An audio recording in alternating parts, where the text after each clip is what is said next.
তুমি এখন 21, তুমি ভাবছো তুমি একদম ফিট, কিন্তু এখন এইসব ভুলগুলো করলে পরবর্তী সময় তোমার খুব সমস্যায় পড়তে হবে। যেমন তোমার ডায়াবেটিস, হার্টের রোগ, sugar, BP, high blood pressure এগুলো হতে পারে। তো এই কিছু জিনিস যেগুলো তোমাকে সতর্ক থাকতে হবে, যাতে 50 বছরে যখন তুমি যাবে তখন তোমার কিছুই হবে না। প্রথম যে পয়েন্টটা ওটা হচ্ছে ভুল খাবারের অভ্যাস। টাইমে না খাওয়া বা বেশি জাঙ্ক ফুড খাওয়া আর মিষ্টি জাতীয় খাবার বেশি খাওয়া।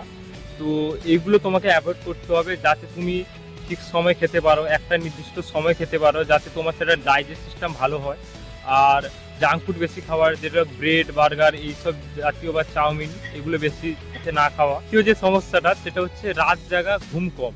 তোমরা যদি বেশি রাত ধরে জাগছো, ঘুম কম হচ্ছে, যাতে 5-6 ঘন্টার নিচে ঘুম হচ্ছে, তাদের খুবই সমস্যা হবে। যেমন হচ্ছে তোমাদের হরমোন ইনব্যালেন্স হচ্ছে, এর ফলে তোমাদের যখন কিছু বয়স একটু বাড়বে তখন তোমাদের শরীরে অনেক কিছু সমস্যা দেখা দিবে।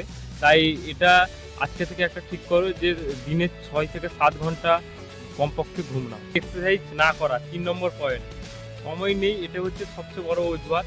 তাই দিনে কমপক্ষে 20 মিনিট এক্সারসাইজ কি 10 মিনিট এক্সারসাইজ করা খুবই জরুরি।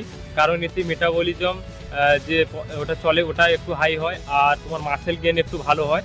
তো কমপক্ষে এক্সারসাইজ করা ভালো। নেশা বেশি করা, এমনও অনেক মানুষ আছেন যারা অনেক নেশা করেন, তো তাদের জন্য এটা, তারা হয়তো বুঝতে পারছেন না যে নেশাই তো করছি, কিন্তু যখন 30 থেকে 40 বছর হবে তখন লাংস আর লিভারে অনেক বড় সমস্যা আসতে পারে, এমনকি ক্যান্সারও হতে পারে। তাই এই জিনিসটা আজকে থেকে অ্যাভয়েড করা উচিত। 5 নম্বর পয়েন্ট যেটা, সেটা হচ্ছে স্ট্রেস নিয়ন্ত্রণ না করা। এর ফলে কি হয়, ওভার থিঙ্কিং করলে বা কেরিয়ার নিয়ে বেশি ভাবলে তখন তোমার বিপি, যেটা ব্লাড প্রেশার, সেটা হাই হয় আর হার্টের প্রবলেম আসতে পারে। তো এইগুলো সতর্ক থাকা জরুরি। তুমি এই ছোট ছোট অভ্যাসগুলো করো, তাহলে তুমি 50 বছর বয়সে ফিট থাকবে। আর এর ভিডিওটা যদি ইউজফুল লাগে তাহলে তুমি আমার পাশে থাকো আর সাবস্ক্রাইব করো আর লাইক আর কমেন্ট।